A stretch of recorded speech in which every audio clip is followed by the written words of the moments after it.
Alléluia. Amen. Je salue chacun de vous au nom de notre Seigneur et Sauveur Jésus-Christ. Amen. Que Dieu vous bénisse beaucoup. Amen. Que Dieu vous bénisse beaucoup. Amen. Je vous passe les salutations de l'Assemblée de Derby au nom de notre Seigneur et Sauveur Jésus-Christ. Amen. Et je parlais aussi à Frère Gérard avant de quitter, là, de passer mes salutations à tout le monde. Amen. Que Dieu vous bénisse, mes bien-aimés. Ça fait vraiment des raisons pour vous se revoir. Oui, ça on n'a pas besoin de discuter. Alors, je ferai mon mieux. Je m'attends, on va pas lire l'écriture d'introduction, frère. Que Dieu vous bénisse. Que Dieu bénisse chacun de vous. On a chanté vraiment comme des enfants de Dieu. Que Dieu vous bénisse. Nous savons pourquoi nous chantons. Nous, on s'identifie avec ce que nous chantons. Ça fait partie de notre vie. C'est ça notre marche ici-bas. Que le Seigneur Dieu vous bénisse, le bien-aimé. Surtout l'opportunité, surtout de me recevoir encore une fois ici chez vous. Parce que je sais que ce n'est pas facile. Mais Dieu vous garde, et Dieu vous conduit, et Dieu vous accorde ce que vous voulez. Sans prendre votre temps, parce que je ferai tout mon mieux pour ne pas prendre votre temps à cause de ce climat qui fait tellement chaud aujourd'hui. S'il est possible qu'on peut se tenir debout. Merci. S'il est possible qu'on peut se tenir debout pour commencer.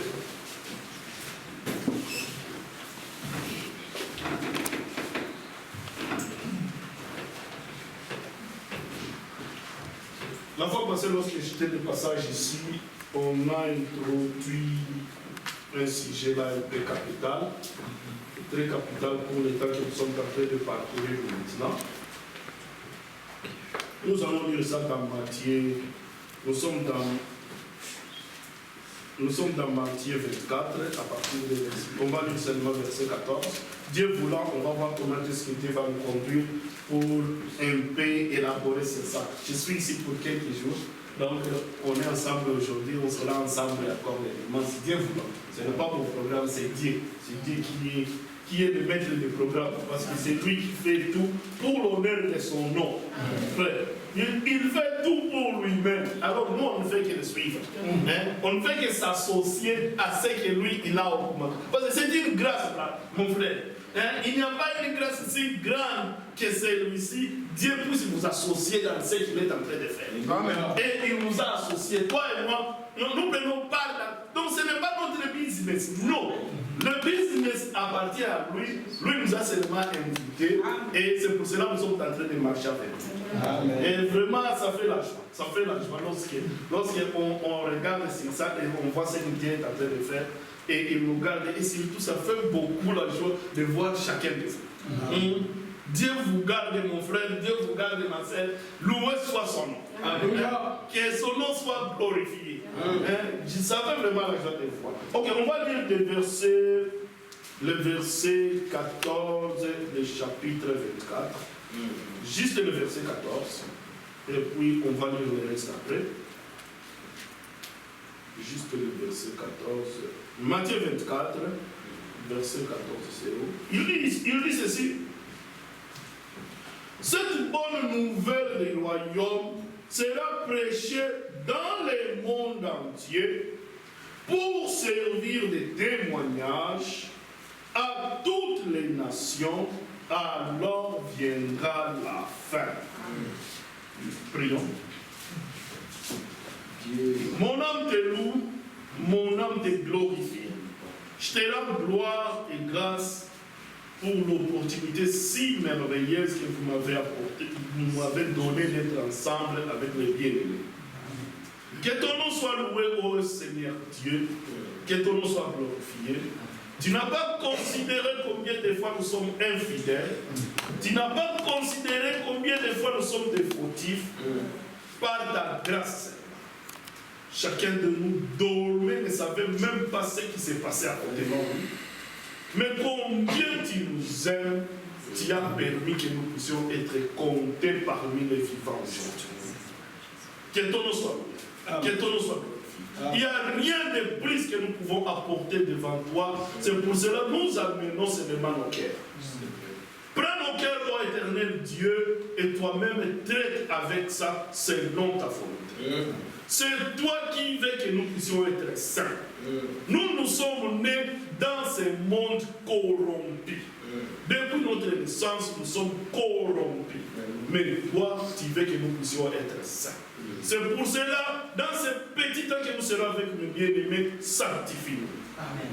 Sanctifie-nous par ta parole, car ta parole c'est la seule vérité qui va nous permettre ce jour-là, nous puissions te voir. Bénis mon frère, bénis ma sœur. Tu connais chacun nos besoins, nos désirs, et là où nous ne parvenons pas à surmonter. Toutefois, si la fois passée nous n'avons pas pris de bonnes décisions, permet que lorsque la même occasion viendra encore, nous puissions être capables de prendre une bonne décision qui va te rendre gloire. S'il y a quelqu'un qui est ici malade, ô éternel Dieu, c'est ta parole, Seigneur. C'est ta parole, Seigneur. Permet qu'elle puisse ou il puisse croire. Parce que tu as tout prévu dans ta parole. S'il y a encore des questions, ô éternel Dieu, c'est toi qui peux répondre. Et oh Dieu, pour tout, nous voulons te rendre gloire et honneur.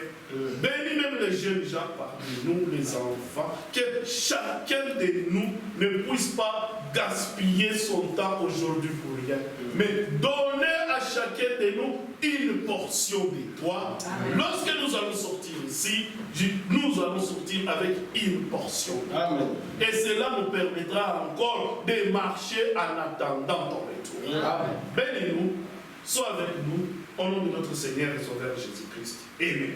Amen. Que le Seigneur Dieu vous bénisse. Merci encore une fois de nous avoir dépassé avec ce climat pour être ici. Ce n'est pas facile, mais on doit le faire. On doit le faire parce qu'on n'a pas le choix. On n'a pas le choix. C'est le temps que nous sommes en train de parcourir. Donc, marchons ensemble. Marchons. C'est Dieu qui connaît tout. Et c'est lui qui est le maître du temps et des circonstances.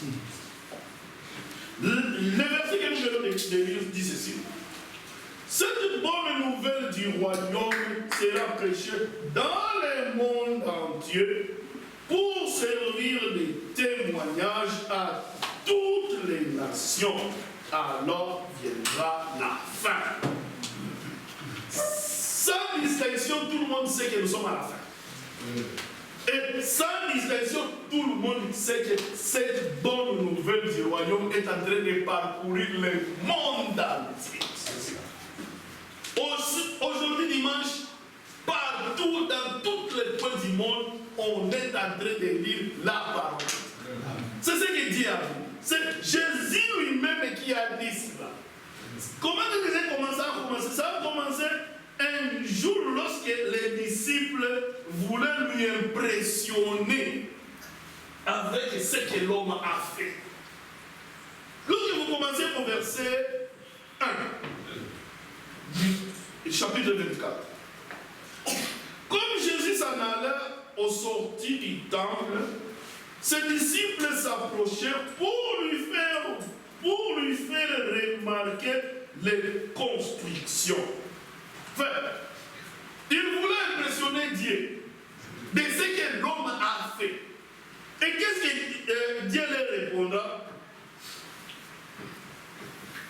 Il dit, vous voyez tout cela, je vous le dis en vérité, il ne restera pas ici pierre sur pierre qui ne soit renversée. Frère, c'était un choc. C'était un choc pour les disciples. Il dit quoi?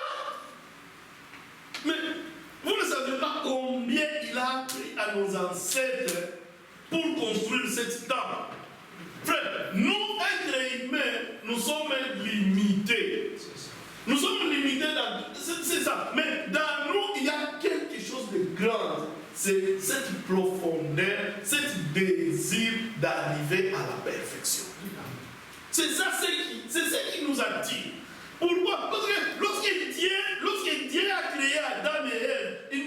créé Adam et Ève pour qu'un jour qu'ils puissent mourir. Non. Ce n'était pas ça le programme de Dieu. Le programme de Dieu est que nous puissions être là avec lui pour du bon en train de le glorifier. C'était ça. Mais puisque le diable devait s'infiltrer quelque part, tout le programme est perturbé. Et Dieu devait commencer un autre programme. Et ce programme qui dit, c'est ce que nous sommes maintenant entre toi et moi. La fois passée, je vous l'avais dit. Toi et moi, nous ne sommes pas les premiers qui Dieu a appelé. Non. Ce n'est pas toi et moi, non. Dieu a commencé avec Abraham. Ce service, comme nous sommes aujourd'hui ici, si un jour on vous demande, mais votre église, ça a commencé quand? Ne dites jamais que ça a commencé avec Frère Branham. Non. Là, j'apporte les gars, non. Vous n'avez pas encore bien compris la chose. Non, ça n'a pas commencé avec Frère Branham. Ça a commencé avec Abraham. C'était le premier que Dieu a appelé à sortir. Amen. Et toi aussi avec moi, Dieu nous a, je ne sais pas, Dieu nous a appelé à sortir, n'est-ce pas? Amen. Ouais. Donc, c'est nous le premier? Non. C'est Frère Branham le premier? Non. C'est Abraham le premier. Abraham, Dieu l'a appelé à sortir. Pourquoi? Parce que Dieu voulait commencer un autre programme. Dieu voulait commencer une autre famille. Et Dieu voulait commencer une autre marche. On a appelé Abraham. Abraham est sorti. Abraham, on te dit, lorsque tu lis dans le Genèse, on te dit que Abraham ira de gauche à droite. Et on lui demande à Abraham, qu'est-ce que tu cherches? Abraham dit, je cherche une cité. Et cette cité n'a jamais été, qui n'est pas construite par l'homme. Tout le monde se demandait, qu'est-ce que tu, de quoi tu parles? Tu cherches une cité, mais cette cité n'était pas construite par un homme. Mais tout ce que nous avons ici-bas, ça a été construit par l'homme. Mais Abraham dit que non. Les cités que Dieu lui a promis, c'est Dieu lui-même qui doit les construire. Amen. Et Jésus, lorsqu'il est venu, il nous a donné la même promesse. Il dit, je m'en vais vous préparer une place. Lorsque j'en aurai préparé, je reviendrai pour vous chercher. Cette bonne nouvelle du royaume, ça a commencé avec Jésus. Jésus, lorsqu'il est venu, la deuxième partie de la bonne nouvelle du royaume est commencée. Pourquoi? Parce que la première alliance que Dieu a faite avec Abraham, cette alliance-là n'était pas bonne. Dieu devait l'abolir et recommencer une autre alliance. C'est pour cela que Jésus devait venir, le sang devait être versé et nous devions être sauvés. Écoute ce qu'il dit. Écoute comment est-ce que ça a commencé. Lisons Marc. Ouais, ça sera un peu dur aujourd'hui avec cette chaleur, mais Dieu va m'aider. I'm really struggling with the heat. Ok? Lisons Marc 1, verset 1.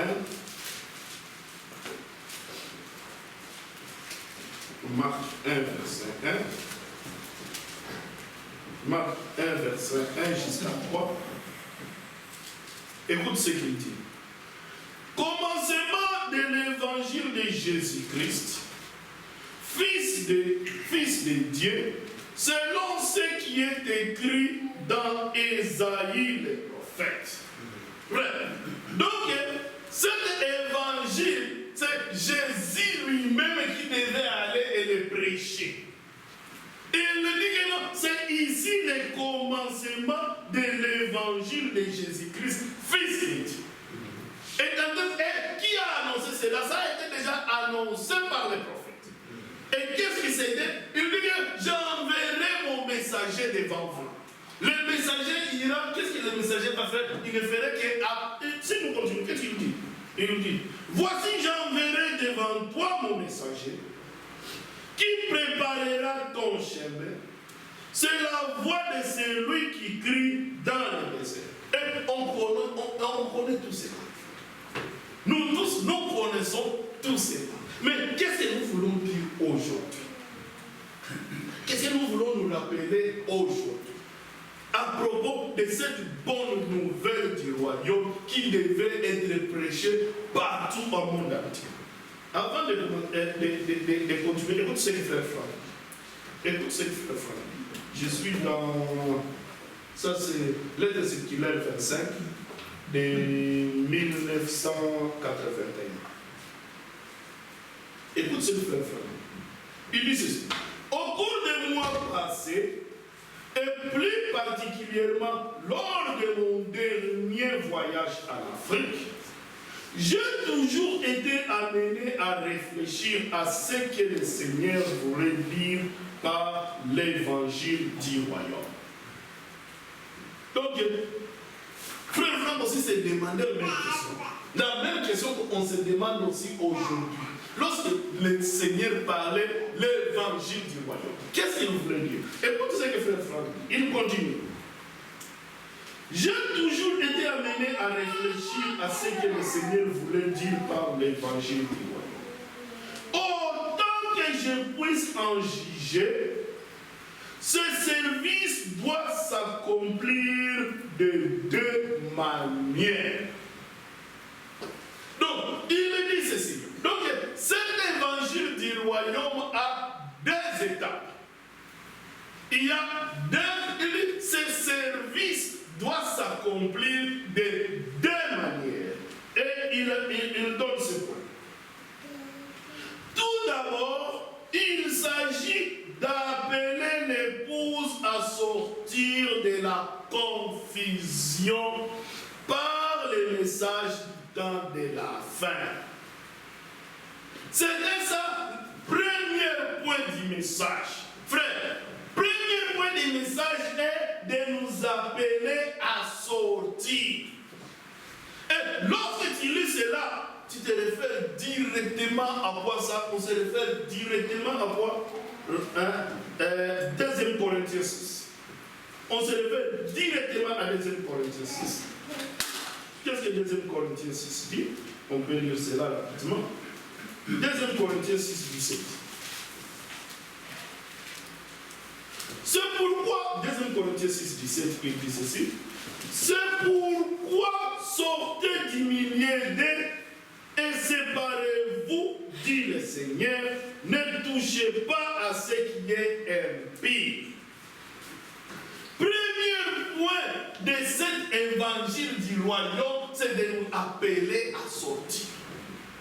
Donc, il y a des évangélistes partout. Ils vont partout et proclamer la parole de Dieu. Et lorsqu'ils donnent la parole de Dieu, ils donnent un évangile classique. Et l'évangile classique, c'est quoi? C'est ce que tout le monde doit d'abord recevoir, c'est la croix. Mon frère et ma sœur, d'abord c'est la croix. Si tu n'as pas commencé par la croix, tu n'as pas bien commencé.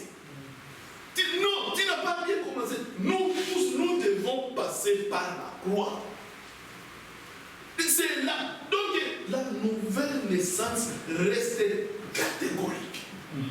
On peut tout dire. On peut monter, descendre, on peut faire ça. Tu peux dire Poutine va faire ceci demain, après demain, c'est va faire ceci. C'est bien. Mais est-ce que tu es né de nouveau? Est-ce que tu es né dans la famille de Dieu? Ou est-ce que ta vie est transformée? Est-ce que tu es sanctifié par la parole de Dieu? C'est là où tu dois commencer, mon frère et ma soeur. Et je suis sûr que comme nous sommes ici, chacun de nous est passé par la croix.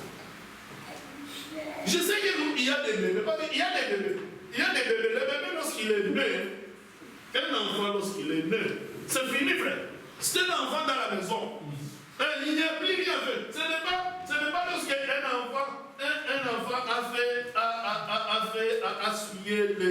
a fait le poisson dans les habits qu'on peut jeter l'enfant. On jette l'enfant parce que l'enfant a...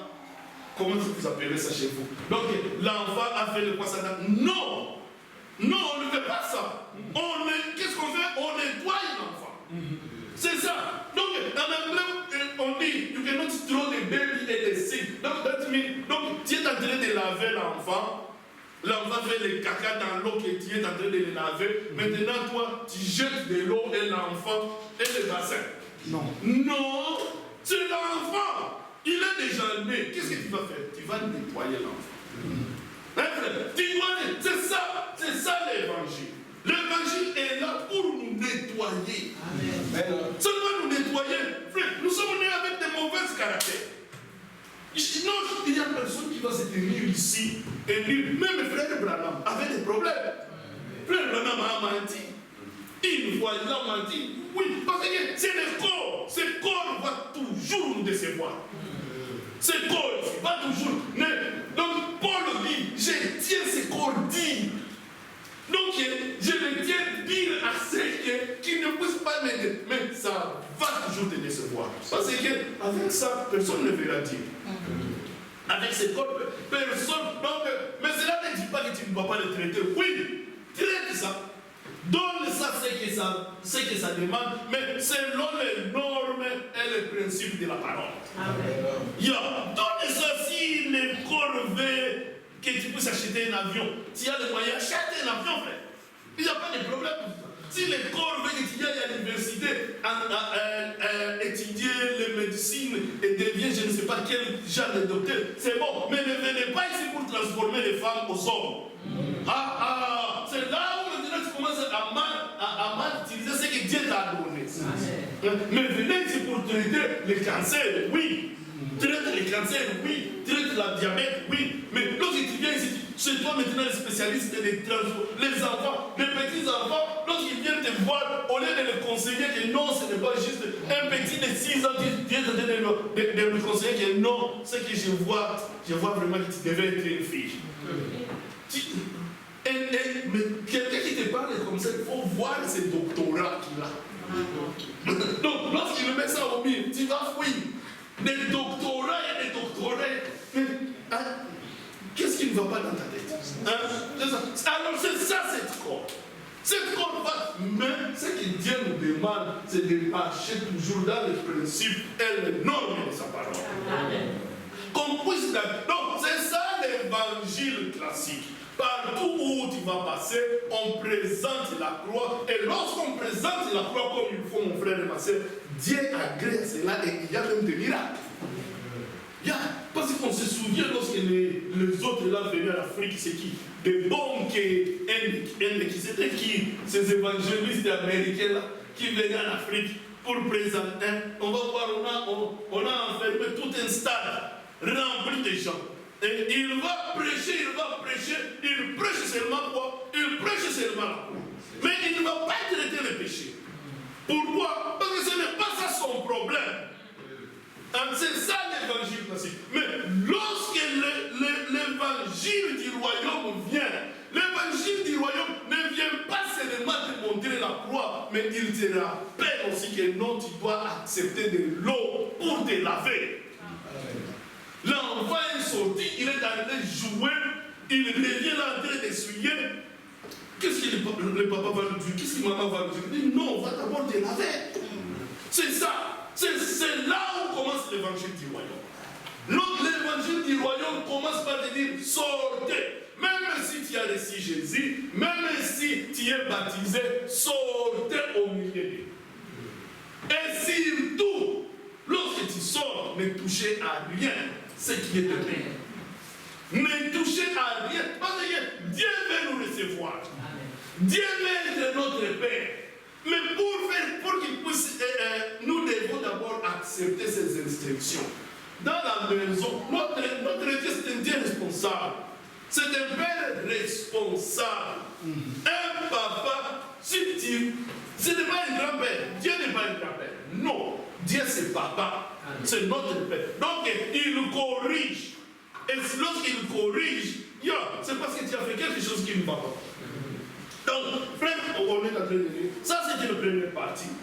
Frère Franck dit, tout d'abord, il s'agit d'appeler l'Église à sortir de la confusion par le message du temps de la fin. Frère, c'est ça le message du temps de la fin que nous sommes en train de prêcher. Et ceux qui veulent voir Jésus lors de l'enlèvement, tu as à accepter ça. À moins que tu ne veux pas voir Jésus. Si tu veux voir Jésus, mon frère et ma soeur, tu dois accepter. C'est parce que dans ce message, Dieu a tout prévu. Tout prévu pour que nous puissions les voir un jour. Amen. Dieu c'est un docteur, un vrai docteur. Il sait il a fait le diagnostic. Et il a vu de quoi nous souffrons dans cette génération de la Odyssée. Il sait le problème que nous souffrons et il a donné les médicaments les plus appropriés. Le problème de la Odyssée, c'est la mondanité. Nous voulons nous conformer avec le monde. Nous voulons être comme tout le monde. Non, nous ne sommes pas tout le monde. Non. Amen.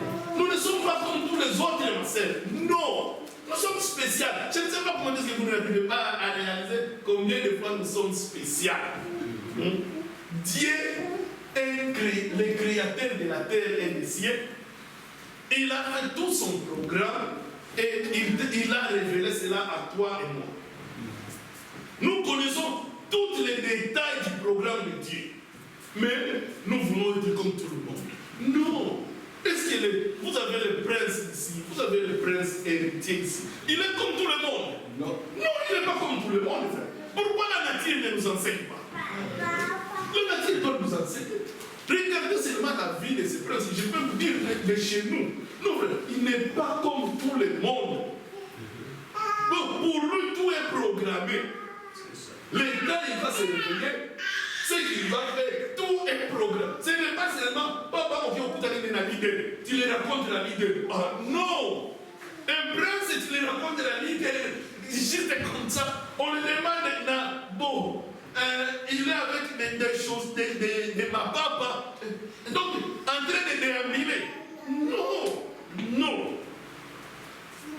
Nous sommes spéciaux, mes frères et ma sœur. Et Dieu veut que nous puissions marcher selon ces normes et ces principes. Écoute, la deuxième partie. Il dit ceci. Donc, d'abord, il s'agit d'appeler l'Église épouse à sortir de la confusion par le message du temps de la fin. Et deuxièmement, il s'agit de prêcher l'évangile du royaume en témoignage à toutes les nations. Frère, il y a des gens qui ne croiront jamais. C'est pour cela que nous sommes des minorités. Frère, il y a des gens, ça n'a pas commencé aujourd'hui. Dans l'assemblée de Jésus lui-même, il y avait des gens qui ne vont pas croire. La parole dit ceci, prêche. Toi, prêche la parole. Mon frère, chacun a sa part. Ce n'est pas seulement prêcher. Toi aussi, mon frère. Toi aussi, ma sœur. Ta façon de vivre, tu sais combien de fois ça prêche? Tu ne sais pas combien de fois ça prêche. Juste ta façon de vivre. Juste ta façon de marcher, juste ta façon de parler, de collaborer avec tout le monde, ta façon de collaborer avec tout le monde. Tu ne sais pas combien de fois ça prêche. Mon frère, toi tu vas, ne soyons pas négligents. Non, faites attention avec ce que les gens, combien de gens te regardent. Si tu ne fais pas attention, tu vas te retrouver que tu es en train d'achoper beaucoup de gens. Pourquoi? Non, tu ne peux pas juste sortir comme ça tu te réveilles seulement et tu sors. Non! Tu dois quand même mettre des choses en place. Yeah, c'est ça le principe. Et ayez même le temps de lire la parole et de méditer. Parce que dehors là-bas, il y a beaucoup de choses qui se passent. Il y aura des gens qui ne vont pas croire. Mais Jésus dit ceci, que la parole soit prêchée jusqu'au fond. Quand bien même qu'ils ne vont pas croire, mais qu'ils n'auront pas d'excuses le jour du jugement. Ils n'auront pas d'excuses. Pourquoi? Parce qu'on les a présenté la parole comme toi et moi. Mais pourquoi toi et moi nous avons crié et ils ont refusé? Et c'est là, c'est le plan de Dieu. Donc, Dieu nous conduit jusque-là.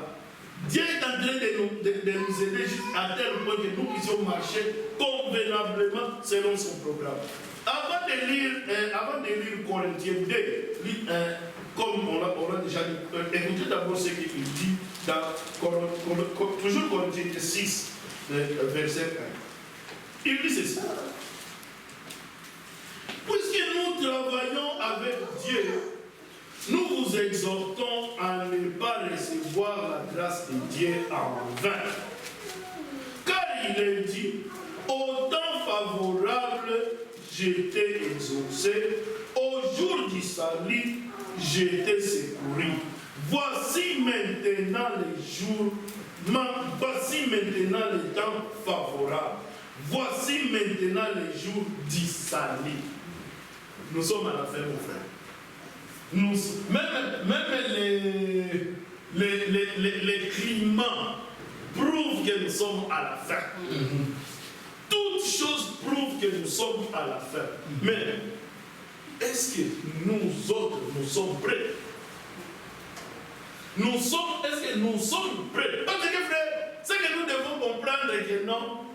Notre préparation, c'est quelque chose que nous devons prendre au sérieux.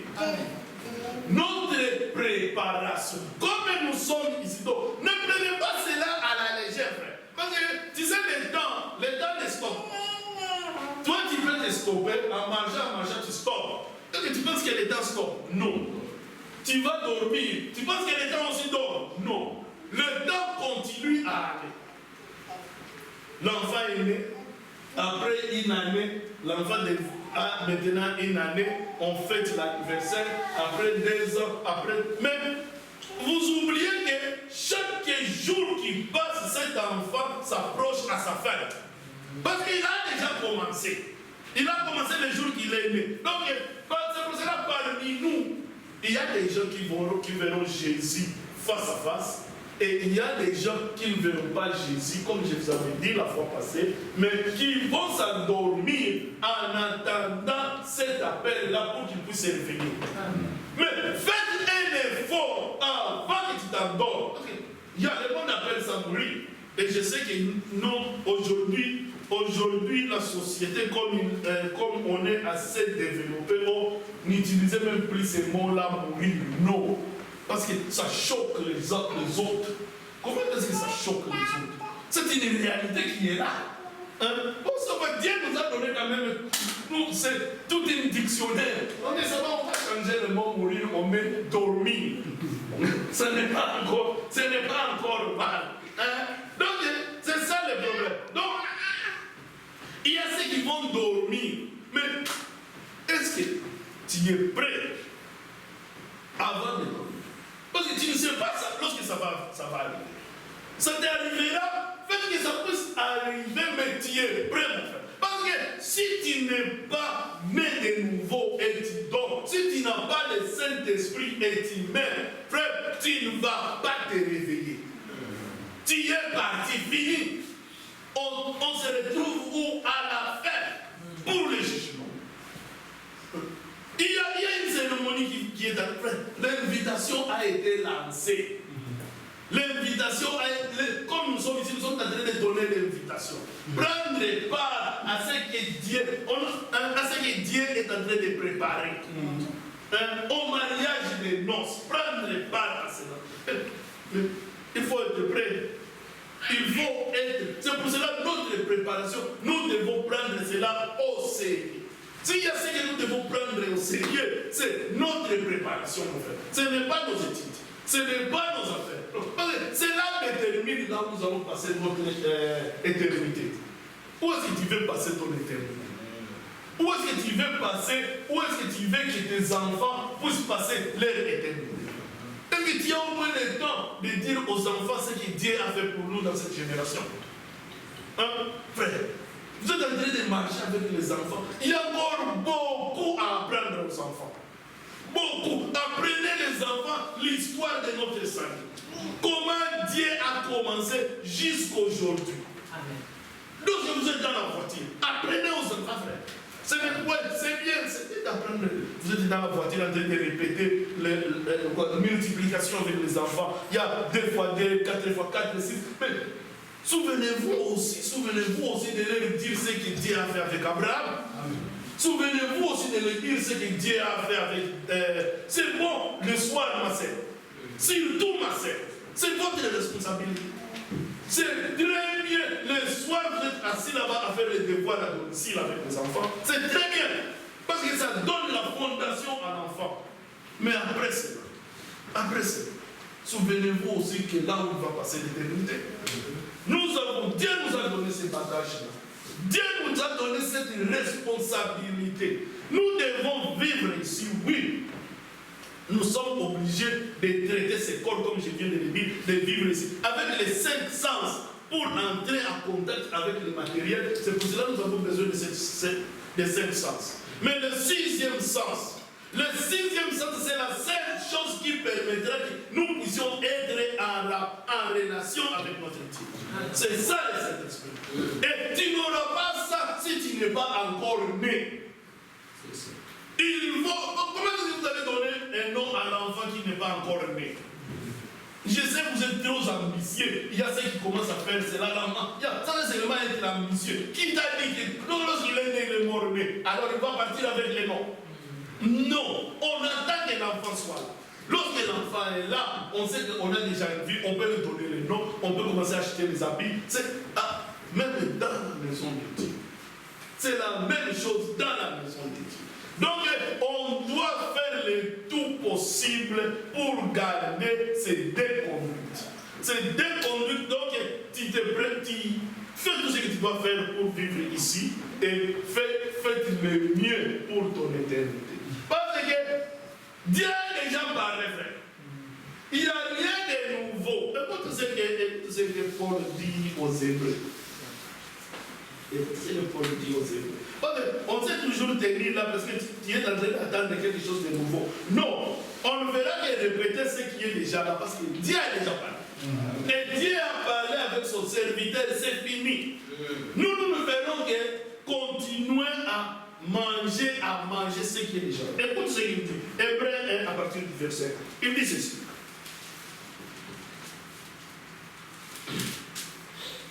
Il dit, après avoir autrefois, à plusieurs reprises et à plusieurs manières, parlé à nos pères par les prophètes, Dieu, dans ce dernier temps, nous a parlé par le Fils. Frère, et c'est nous qui sommes en train de chanter jour et nuit que nous sommes dans les derniers temps. Et c'est dans ces derniers temps, vous réalisez combien de fois Dieu a déjà parlé? Et il a parlé comment? Il a parlé dans Jésus-Christ. C'est dans Jésus-Christ, et là où il y a tout. Et tout pour nous, pour qu'un jour nous puissions le voir. Si tu es en dehors de Jésus-Christ, sache que non. Tu es déjà. Donc, nous devons déjà avancer. Parce que regarde combien de fois le monde est en train de s'assembler. Donc, tu peux rester là. Et tu regardes, tu vas voir combien de fois tous les acteurs principaux de l'événement qui va venir sont en train de se placer à leur place. C'est comme si un match vient commencer, les joueurs entrent au terrain, le numéro 10 c'est là où il va se tenir, le numéro 4 c'est là où il va se tenir, les gardiens. Donc, et lorsque tu regardes le monde, tu regardes Chine, tu vois un Chine est en train de prendre sa position.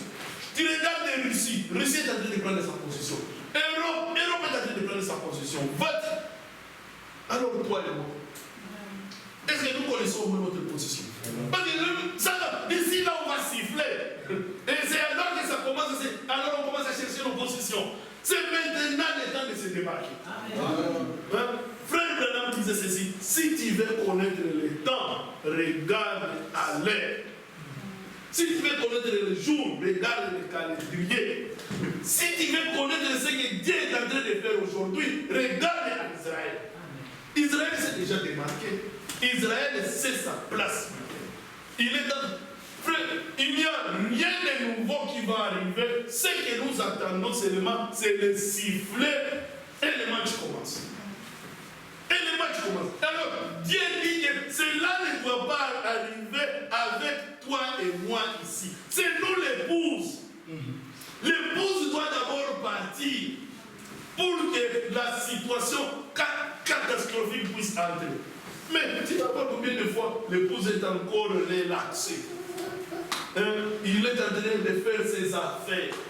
Il est encore en train de monter et descendre. Tu lui demandes où est-ce que tu es jusqu'à présent. Oh mon frère, je viendrai demain. Oh mon frère, tu sais, non! Ça c'est le temps de se dépasser. Amen. Ça c'est le temps de prioriser la parole de Dieu. Amen. Ça c'est le temps de savoir que non, on n'a plus de temps. Ça c'est le temps de savoir qu'on n'a plus de temps. Hein? Dieu fait toutes choses selon ce programme. Dieu fait tout. Regardez là où il nous a tirés. Je ne sais pas si c'est là où vous aussi vous étiez tirés, mais regardez là où Dieu nous a tirés. J'ai encore combien de temps, frère? Parce qu'aujourd'hui, comme j'ai promis, je ne serai pas long. Jusqu'à 14 h, regardez là où il nous a tirés. Nous sommes dans Éphésiens. Lisons Éphésiens 1 et 2. Il dit ceci. Alors, non, Éphésiens 2. Nous sommes Éphésiens 2. Éphésiens 2, verset 1. Il dit. Ça, nous sommes en train de placer le point sur la première partie de l'évangélisation. Donc, souvenez-vous que, comme le frère Franck l'avait dit, comme nous venons de le lire, il a dit que non, la première partie, donc cette évangélisation de l'évangélisation du royaume a deux étapes. La première étape, c'est appeler l'épouse à sortir. Et la deuxième étape, c'est ça, l'évangélisation partout pour rendre, pour que ça puisse être bon, en français. Nous sommes toujours au premier point. Écoute, comment est-ce que le premier point continue? Il dit ceci. Vous étiez morts par vos offenses et par vos péchés, dans lesquels vous marchiez autrefois selon le train de ce monde, selon le prince de la puissance de l'air et de l'esprit, qui a tort. Permettez que je puisse commencer. Il dit, vous étiez morts par vos offenses et par vos péchés, dans laquelle vous marchiez autrefois selon le train de ce monde, selon le prince de la puissance de l'air, de l'esprit, qui agit maintenant dans le fils de la rébellion. Écoute maintenant verset 3. Nous tous aussi nous étions de leur nombre et nous vivions autrefois selon les convoitises de notre chair. Dis-moi que non. On est venu donc nous sommes venus de la même façon. Personne ne peut monter et dire que non, moi je suis venu. Non. Ici c'est Paul qui est en train de dire. Paul dit que non, nous tous on était là où vous êtes encore aujourd'hui. Ne pensez pas que non, les frères parce qu'ils prêchent, les frères parce qu'ils passent. Non, ce n'est pas ça. Tout le monde a commencé là. Alors, tout le monde. Il dit, c'est ce que vous étiez. C'est ce que nous étions. Nous vivions selon les convoitises de la chair. Jusqu'aujourd'hui, c'est tout un effort de faire diminuer les désirs de la chair.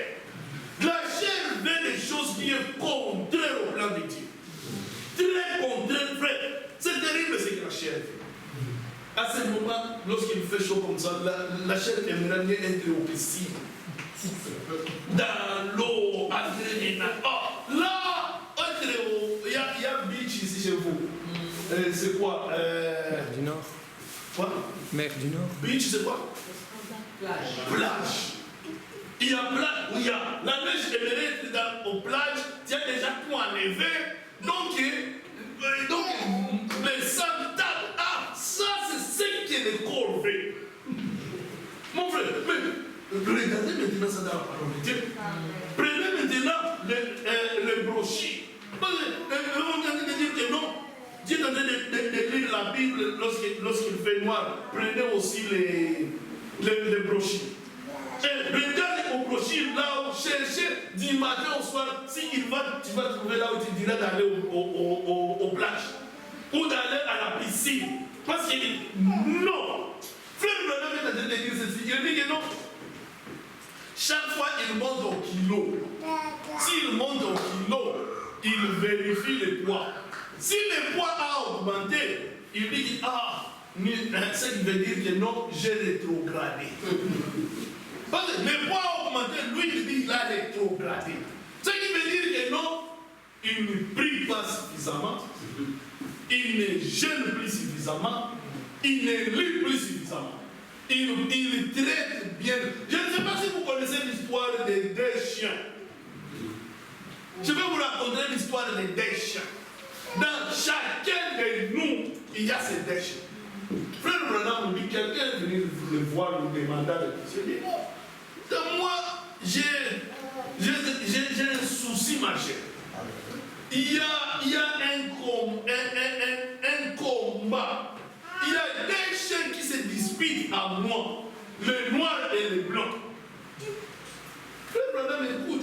Il dit, ah bon? Alors, lesquels qui gagnent? C'était la seule question. Parmi ces deux chiens, lesquels qui gagnent? Mon frère, toi et moi aussi, nous avons ces deux chiens dans nous. Personne ne va être non. Le désir de ce corps et le désir de l'esprit, c'est ça, c'est deux chiens dans nous. Et alors, demandez-nous la question, lequel est en train de gagner? Frère Branham demanda en type, lequel est en train de gagner? Le type lui dit non. Ce que j'ai nourri de plus, c'est ce qui gagne. Et c'est ça. Si tu dépenses tout ton temps à l'idée en train d'acheter les milk et les poissons pour nourrir